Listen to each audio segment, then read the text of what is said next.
Star Fox 64 is packed with vehicles and game modes. You had corridor mode and all-range mode, along with 4 vehicle modes: the R-Wing, Landmaster, Blue Marine, and no vehicle. But what if I told you there was another game mode planned and another vehicle meant to accompany it? Introducing Gyuza Modo, or Turret Mode. It's basically the same as corridor mode, except you can't fly around at all. You can only move your guns, which requires you to focus on frantic precision aiming. Much of the code for turret mode is still in the final game, just disconnected and left unfinished. It wasn't too hard for us to get it running again, but some of the code and assets were missing, so we took a few liberties.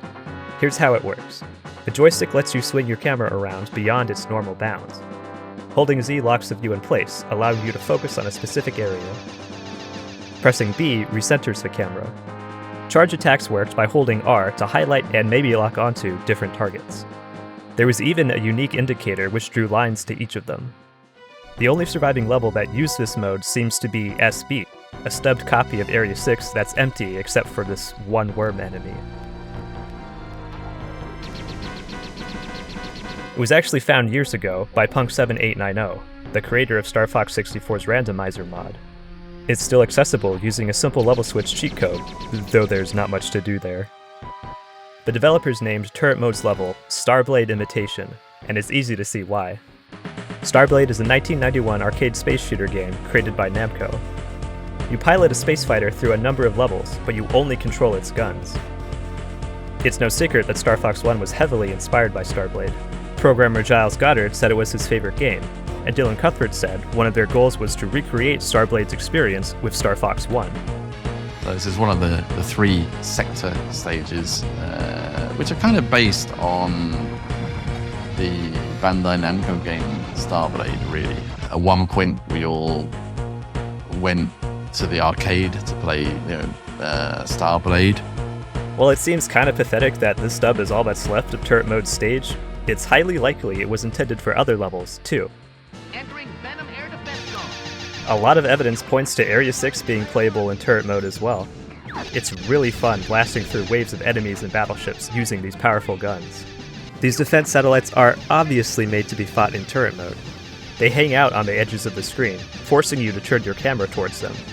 And all the enemies here have so much health that only these beefed up lasers have any shot of destroying them. Area 6's boss likewise seems perfectly crafted for turret mode. Since you're stationary, you can't dodge any of the attacks, but they're all designed so you can avoid damage by shooting at them. It's especially fun shooting the missiles in ring patterns. There's no way you could avoid this one, though. Here's another question. What is the ship that you're flying? Because it's definitely not an R-Wing. Well, at one point in development, it was planned for you to play as the Great Fox in Star Fox 64.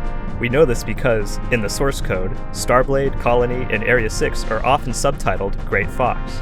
Turret mode fires the Great Fox's lasers and guns. There's also a string named G-Fox Life, implying your health may have gone down if you're hit by enemies. I happened to look at the Great Fox's model recently, and I couldn't help but notice this texture right here. It looks like some sort of hatch or window, and it's just above the guns, right where Fox would sit to control them. They even kept this design element for the more recent models too. There's also some pretty interesting unused lines from the developer's dub that focus on the Great Fox. 進路修正します。前方に敵兵迎撃システムです。ダメだ、回避します。防空圏は突破した。大気圏突入用意。突入角度を取ります。ベノムの大気に燃え尽きるがよい。これ以上の接近は危険です。早く。ベノムの空は流れ星が美しい。お前たちもその一つとなれ。ダメです。逃げ切れません。Sounds like Rob's concerned you're taking the Great Fox too close to Venom's gravity well. This is probably why you can't let the Great Fox take a hit in Sector Z. You wouldn't be able to blast your way through anymore. Now, Area 6 may not have been the only level they considered for turret mode.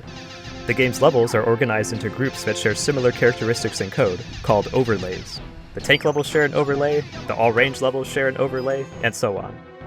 Oddly, Area 6 isn't even grouped with turret mode anymore, but Sector Y is, and because of that, it was much easier to get working. The level is also pretty fun and cinematic to play in turret mode, though not everything works. I also messed around with getting it to work in other levels, with some pretty decent results.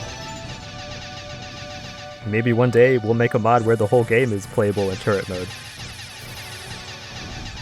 Unfortunately, like everything else I talk about here, turret mode was scrapped. My assumption is they just didn't have enough time to polish it up for the deadline. Turret mode did live on in spirit though. First person view is always in Star Fox 1, and has been in Star Fox 64 since the very first footage we saw of it. The concept was later revisited in Adventures, Assault, and even Zero. So that's all we know about turret mode, but hopefully we'll have more stuff to present soon.